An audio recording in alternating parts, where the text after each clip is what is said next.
Thank you for having me. My name is Vidal Francis. Again, I'm the resident engineer here at the Salem Construction Office, and primarily my job basically is to manage construction projects. You know, these transportation projects that we have that we go through the design of it, you guys do the work, push them through, get your teams together, and then you actually hand them off or move them forward to the next phase, if you will. And so I didn't quite know exactly how I was going to present things to this particular group here, so I kind of made up some stuff. But I think for the most part, I'm going to talk about construction from my aspect, the things that I do, or to better say when my involvement comes into it.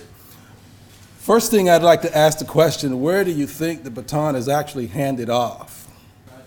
Eliseo says at the beginning of the project. Any disagree? I guess you all concur.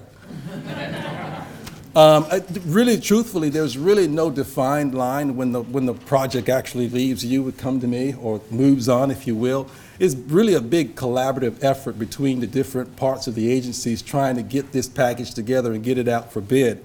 But for me, generally, everyone knows where this page is found, right? It's in the specifications, about 5, 6, 7 pages within the specification. You open it up, it says who's the project manager for this project, and actually at that point in time, everything is pointed towards me. Okay? So if there's a defining line, this is where I would actually define that. I would like to say with my team and myself, we do try to get involved with the project delivery teams that actually, worked on the different projects and so forth, and I take it to heart. I think it's a very important thing to be involved in the different projects that we have. And a lot of times, sometimes as a PM, we may get a little too involved, and sometimes we maybe get a little less involved. And it actually depends on the project. I would like to say, make your PM and his staff, the construction office, your friend, because a lot of times as we go through these projects, the input that we put in there is to try to make it such that as we go through construction, we have less of an issue, less of problems as we go through the construction phase of it. And there are some projects, like I mentioned before, I'll be a little bit more involved, depending on how political it is, depending on how many nuances involved. And then there are other projects that I may not be so involved in it, because it may present itself more of a run-of-the-mill type process, if you will. If I can give out some tips for you who are managing projects, don't be afraid to question what you see. I'm an engineer. I do make mistakes. Obviously, too, on your design team, they do make mistakes, too, as well. But nevertheless, you see something that don't look quite right, go ahead and question it. That's looking for those little items to question actually makes a project leader or someone who is managing the project be able to raise a flag here and there to help isolate problems that could happen down the future. The other thing I will say, too, is a good PL, project leader, if you will, knows who to involve when. I think one of the bigger problems that I've seen over the past, projects get funneled through, things kind of happen, especially when you don't quite know who to go to and where to go to get some questions answered and so forth. If you see something in front of you, a good PL will say, you know what, hey, we need to involve the right-of-way people here. We need to involve this group here. That makes it such that when you're looking at your project, you're not looking at it from the perspective of one particular designer or one particular member on the team. You're looking at it from the perspective of who else would be involved in this particular process. And I think that's a good trait for a project leader. Okay, I'm talking about this from my perspective. One of the first things that happened is advertisement. And I think earlier we had a question, hey, what happens during advertisement if the contractor calls in for a particular question? Generally, those questions come directly to me. Usually I try to have them question it through me in the form of an email. That way I have an actual written question, and I can provide them a written response. For the most part, I track or log all those questions that come in, and generally, if the question will affect the entire bid package, if you will, we may issue out a letter of clarification and so forth just to notify all the bidders. But I will say that majority of the time, most of the questions are generally, how come I can't find this? And then we just point to the page. Look at sheet XYZ. But beyond that, if there's anything that comes up that we really feel that's a fatal flaw, we'll go ahead and do further process to get more clarification out to those other bidders so that they can have the same information to make their bidding more equivalent across the board. Bid-let. Obviously, bid-let is when bids are open, okay? Then the next process after bid-let, generally I get an email from OPO, I believe it is, yes, it's OPO. They request me for a CE budget, okay? I know that in the design process, the spec writers, the PLs and so forth, you actually go ahead and figure what our CE budget might be for the construction phase, and we actually try to put that in. But I actually get a formal request, okay? And in that formal request, this is after this is after bids are open. In that formal request, I actually go in and figure out how much it's actually gonna cost me to do this particular project, okay? In other words, I'm not just going to lean on the standard PDO 8, which tells me, hey, this percentage for that project, this percentage for that project. There are some projects that typically more involved than others, and so I've got to actually refine my numbers just to make sure that I account for not only my staff that's working on this particular project during the duration of construction, but also all the PORs that may be coming on my project to help me answer RFIs, help me respond to submittals, and so forth. And I've also included in that estimate that I have on the back end of the project. When we're done with construction, and Bob Pappy is going to come here after me, but his whole team has to come through and clean up all the documentation, finalize all that, and send it off for archiving and so forth. I have to account in my budget his staff as well coming through so that once the project is over with construction, there's enough money in that EA so that it could actually close out properly, okay? After bid-let, we have intent for award, and basically, the contract is not awarded yet, but with what was submitted, they're reviewing those documents, okay, to see that it was a proper submittal. We also have OPL that's doing cost analysis to give the PM, if I can say this right, and you can weigh in if I'm not saying this clear enough, give me some insights on how the bidder actually bid on the project, letting me know that, hey, based on their numbers, we may have a problem here, Vidal. Based on this particular bid item number compared to relative to the other bidders, we may have an issue here. It'd be best if your team watch out for this particular bid item that's going on while it's being constructed. After intent to award, we actually move to the award process. And in that phase there, again, and I don't know if OPO actually came up here yet, but generally what's going on is we're sending the contractor the contract itself. They're sending us back the signed contract. They're looking at their insurance document, their bonds document, making sure all that stuff is where it should be. And then once that is corrected, sent back to the agency, then we actually issue NTP. Now, at NTP, that's when I formally approach the awarded contractor. I begin my communication with him. Prior to that time, I may answer a bid question here, a bid question there, talk with OPO on this question, that question, but I don't approach the bidder, the actual awarded bidder, if you will, until notice to proceed is actually issued. Again, I don't have a whole lot of slides here, just a couple of slides, but I did want to talk about some of the key construction notices that actually occur during construction, okay? If you notice, the first one up there is first note, okay? First note basically says the contractor has begin bid item work on the project. Maybe they showed up, started putting up signs. Maybe they have a subcontractor out there taking some survey, if you will. But this is when they first initiate the project on site, okay? If you remember there is the previous slide had, let me go back to the previous slide here, advertisement bid let. Generally, as a rule of thumb, so that you can help measure, the time it takes from bid let to first note, generally, that's about 2 months, plus or minus, okay? Some projects go a little bit faster depending on what's going on. There are other projects that go a little bit slower.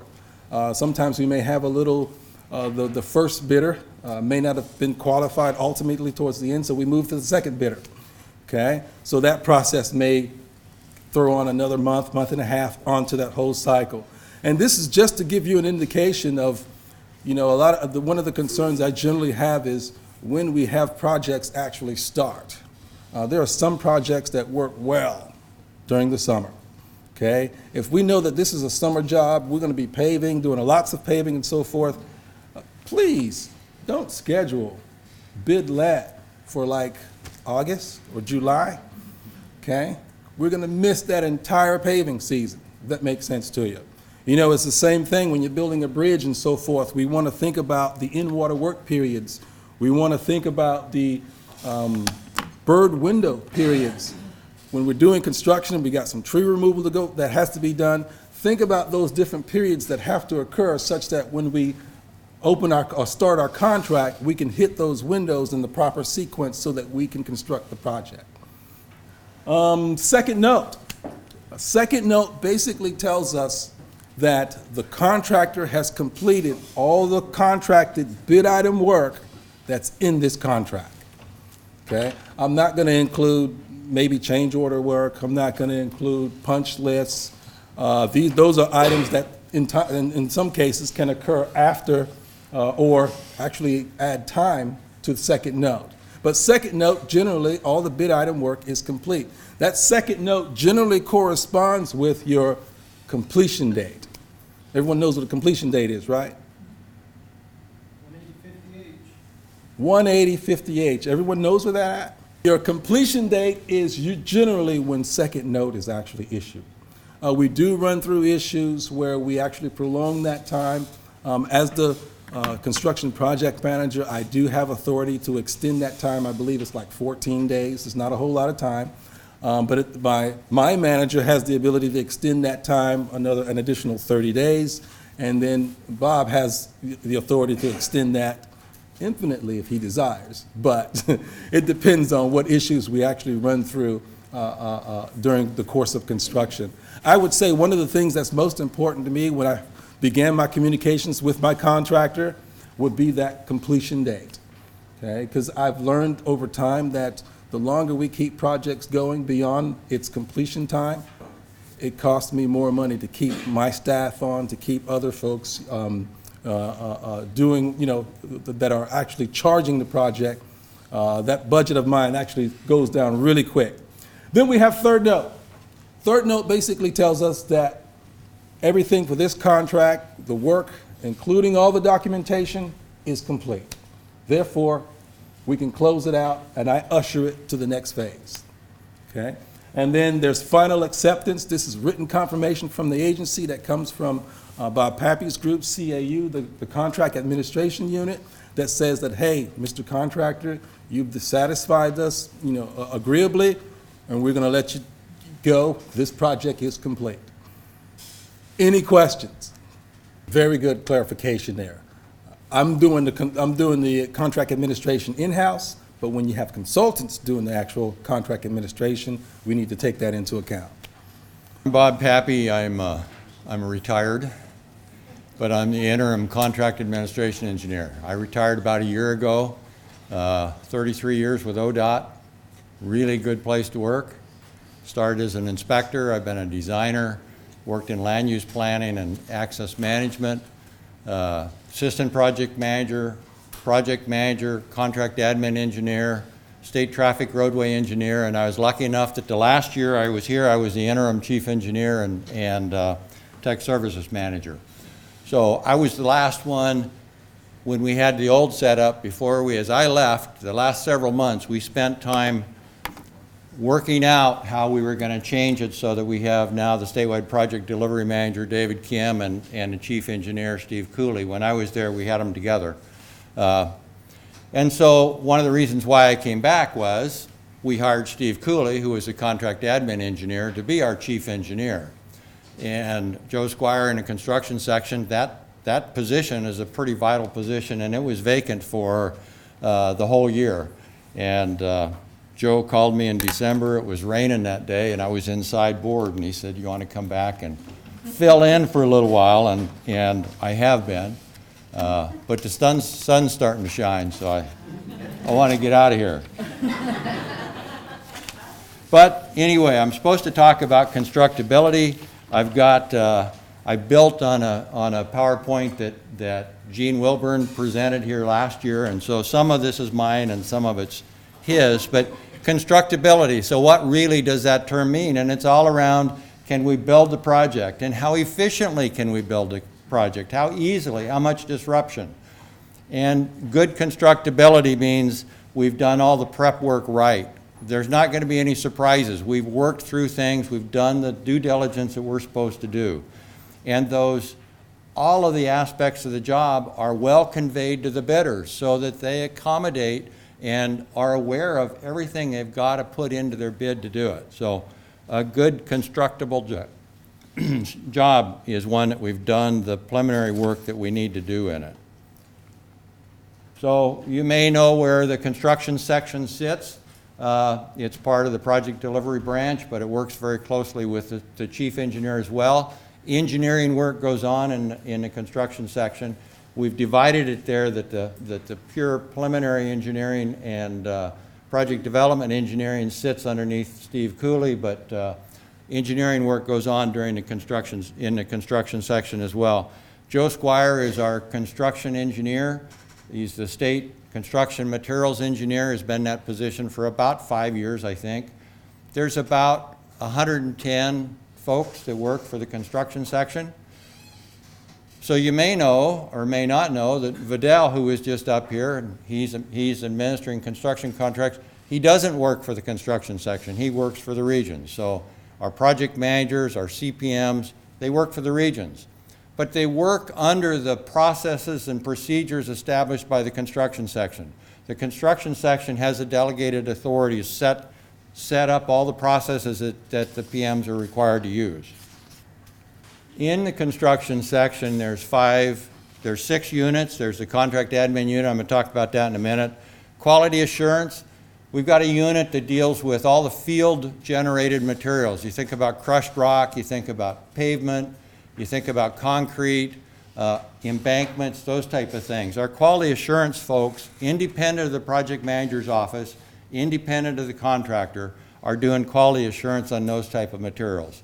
We've got a lab section that does testing on not only field-tested materials, but fabricated materials, steel fabrication, rebar, brake concrete cylinders, those type of things. Structural services, we've got a staff of folks who they work with the engineer records around structures, so mostly bridges, but structures. But they're field people, they're construction people, they're engineers, they know how to resolve issues once we're under construction, and so they're a great resource to go to. And then pavement services mostly deals with pavement conditions of our roads around the state, but they also, and traditionally, do the design for pavements. They've got a staff of folks who are troubleshooters and are out on the job when we're doing paving and those type of things. And then, of course, we've got a business services unit that's the admin folks who leverage all the rest of us and make everything work the way it should. The contract admin unit really is around payments to the contractor. That's the whole focus of the contract admin unit, is payments and money. It's around, did we make the right payment? Did we pay for the right things? Did we make the payment at the right time? Did we get the work we were supposed to get for the payment we made? And so did we get the right quantity of work, and is it of the right quality of work? And those, Vidal talked about the project documentation just a little bit. That's substantiated by the project documentation. The pay notes that the inspectors make, the test results for the field tested stuff, the certifications for the manufactured stuff, all of that is important. And as a public agency in our transparency, we've got to have that to be able to show that the payments we made are justified, and it's the records that show that. They also help us get reimbursed by Federal Highway. Federal Highway comes and looks at those records and says, did you follow the processes you should have? Do you have the right documents to justify our participation in those costs? The other thing it does is it helps substantiate our Department of Justice exemption that ODOT has for low bid work, where the DOJ attorneys aren't reviewing every change order. They're not reviewing every bit of our contracts. They trust us to follow our processes, and they will look at our documentation also to make sure that we're doing what we're supposed to do. Another piece of payment is when we have changes and we have change orders. So we manage change orders as the project manager writes them, comes to an agreement with the contractor, they get into the payment system. The contract admin engineer has the final authority on change orders. And as Vidal said, the project manager has some authority, the area manager a little more. Beyond that, it comes into the contract admin engineer. So consistency in our program is extremely important in how we pay for things. How we do things affects what we might owe the contractor. So consistency is a big piece of what the contract admin group does. Our group, our unit is about 19 people right now. We've got a payments group, we've got a region assurance group, so I've got 9 people around the state who on a regular basis go into the project manager's office and go through the project documentation, the pay notes and the quality certs to make sure that they add up to what we've so far paid the contractor. We're trying to keep everything reviewed as we go, so when we get to the end of the project, it's a quicker process to finish it out.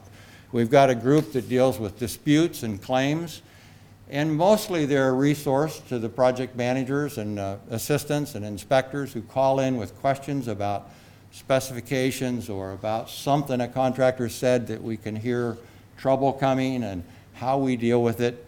But they also, once a dispute turns into a claim, we represent the agency's point of view. We're the third reviewer, so the project manager would review a claim, area manager has a chance, and it comes into my office, and the contract admin engineer makes a determination for the agency on the claim, and once that's done, if the contractor doesn't accept it, he's got to take us on to court. And then we've got an e-construction group. We're rolling out Doc Express and AASHTOWare, which gets rid of some of the paper that we have always traditionally had. No longer are we packing around at the end of the project. Vidal doesn't send in 3 boxes worth of paperwork. It's now being electronically sent to us. So Doc Express is a system that we use to communicate both inside the agency and from the agency out to the contractor. So our role in project development is reasonably minor. Gene Wilburn, our PE2 claims engineer, is the statewide resource for measurement and payment. So if you ever get into the specifications book, every subsection has got a numbering system, and the .80 is how we measure that item, and the .90 is how we pay for that item. And Gene Wilburn is our statewide technical resource on that. Works very closely with the specifications group, with Dan Anderson and his group on other general provisions, the 100s pieces. Those are the legal side of our specifications. Once you get out of the 100s and into the 200s plus, those are technical specifications about how you actually do the work. The 100s are around the legal specifications. I think one of the things we are, though, is we're the voice of experience. When you think about maybe 130 to 160 projects a year that we award, $300 to $600 million worth of payments a year that we make, about 1,200 to 1,400 change orders that come through our office.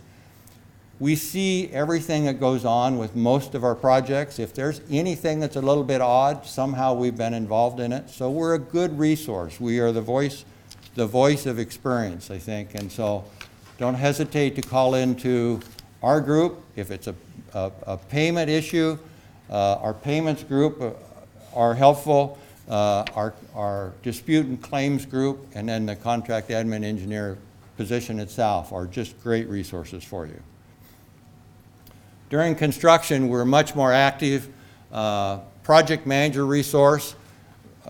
We almost live on the phone with phone calls in from the project managers and CPMs around the state, from local programs, from local agencies that are doing work that had nothing to do with ODOT. It's not got any federal money in it or anything. We are the ones who just get calls all the time. Contract change orders come through us. As I said, we're the final authority on change orders. The project documentation is a huge thing. The consistency on how we require certain certifications and certain pay notes to be written so that we're paying for the same thing from all of those 130 to 160 projects a year in the same way. Consistency is extremely important. And the disputes and claims, it seems like those just continually come in. So some of the things that we come up against, just a few of them that you ought to understand as you're putting projects together. The Spearman Doctrine is something that maybe you haven't heard about. It's the implied warranty of our plans and specs. It's our implied warranty to the contractor that if he builds according to our plans and specs, he's not responsible for the ramifications that might be built, the problems that are in our plans and specs.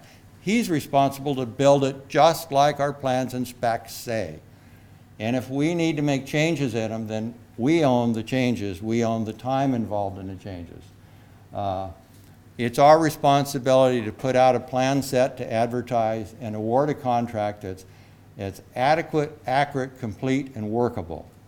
And this is something that when you go in front of a third party over a claim, an arbitrator, a mediator, a judge, the benefit of the doubt always goes to the contractor because we put the plans together.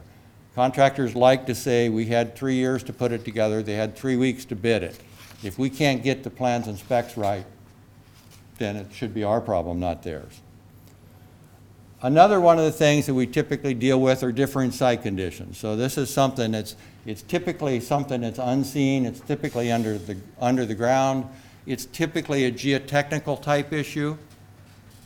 And the contractor is saying this is different from what the plan said. So sometimes we put information in the plans that says one thing, and when he excavates, he finds something else. So that's a type 1. A type 2 different site condition is the plans were silent, but what he found is so outrageously different, no one could have expected it.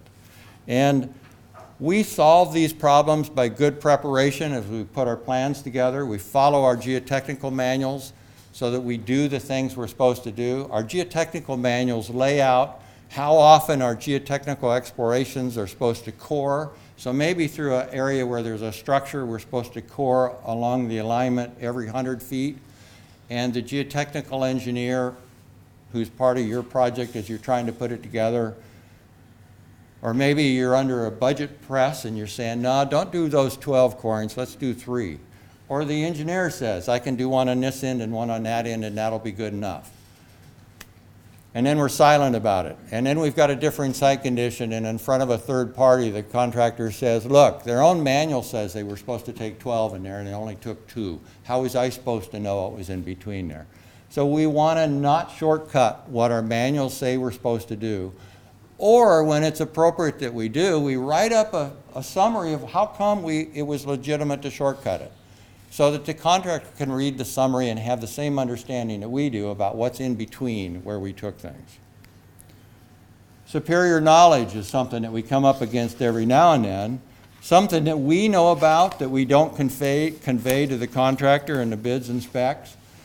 We had a project where the new alignment went through an old mill site.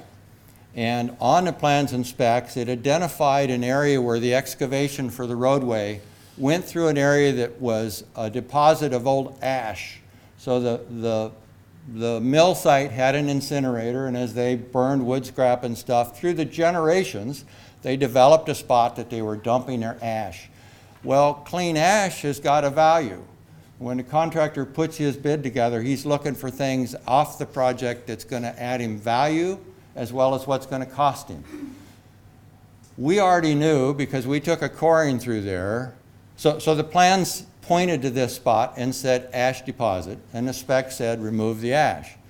We'd taken a coring in there and we'd talked to the mill owners, And we knew that this really wasn't just an ash deposit, it was a deposit site where we'd been throwing, the mill site had been throwing scrap lumber and concrete and metal and everything in there. So from the contractor's point of view, not only didn't he have clean ash to sell, because he had a place to sell it, but he had more expense in digging all that out because he had to deal with stuff.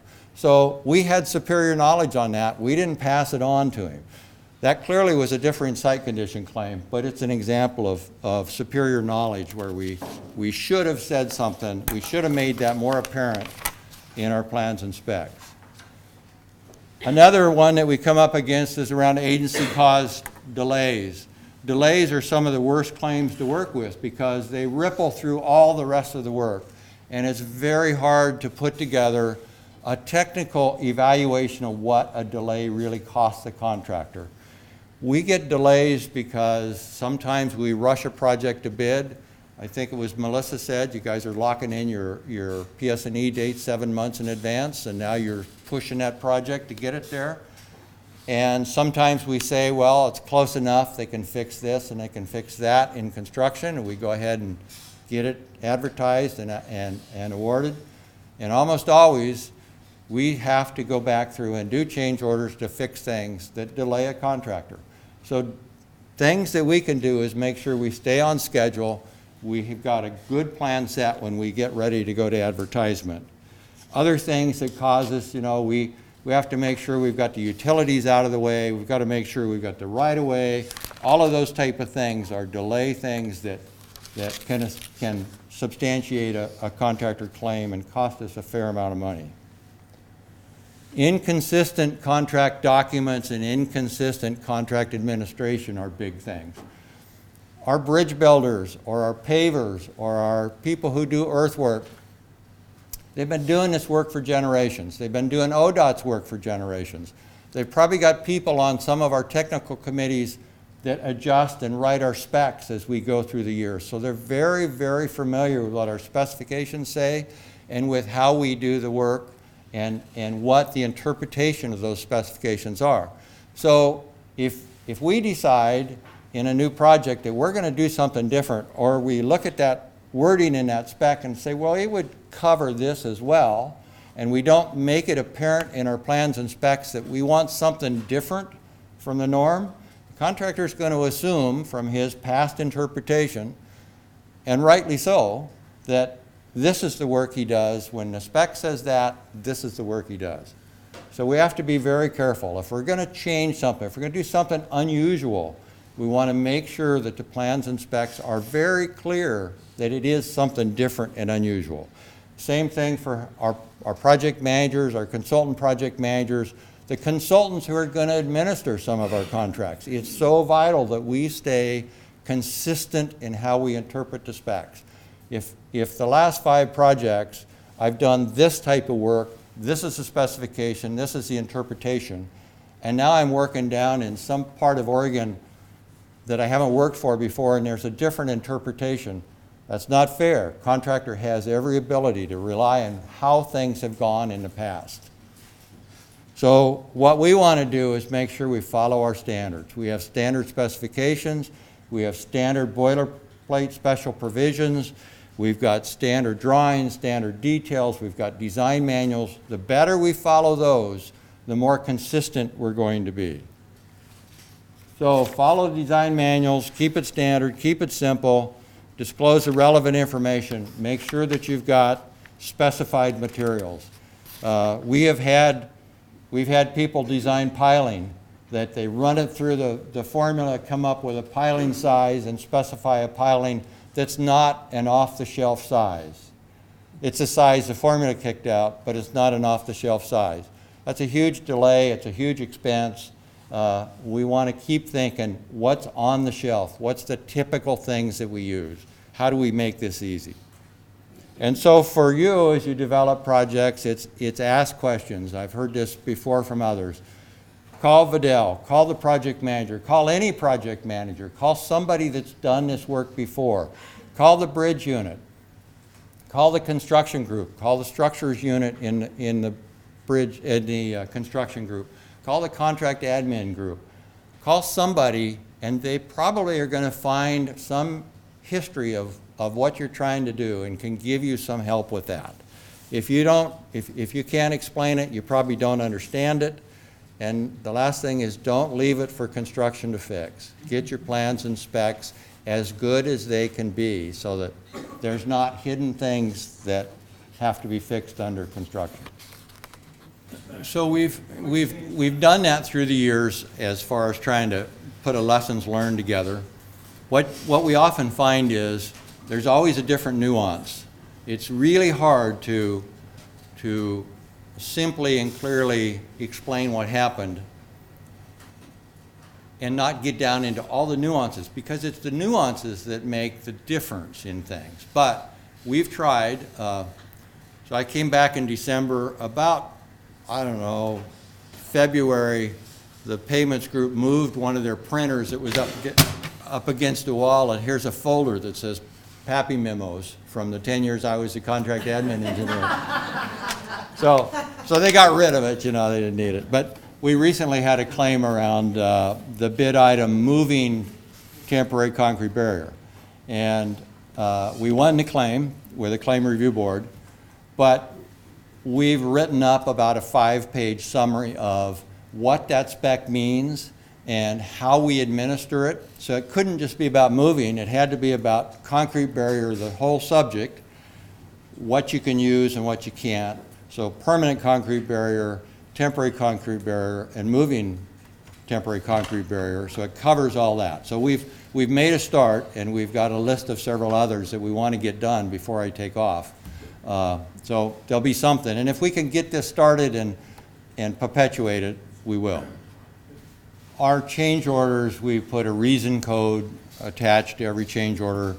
That was something that came out in an audit it originally came out, the first time I saw it was about 96. And that's supposed to be feedback back to the designers, the tech centers, and whatnot. So that's, along with the project narrative, that's one of the ways. So you can see, and many of them, many of the reasons don't have anything to do with the plans and specs, the design side of it, but many of them do. And so those are the things we'd want to pick up. And you're right, we need better way to do that.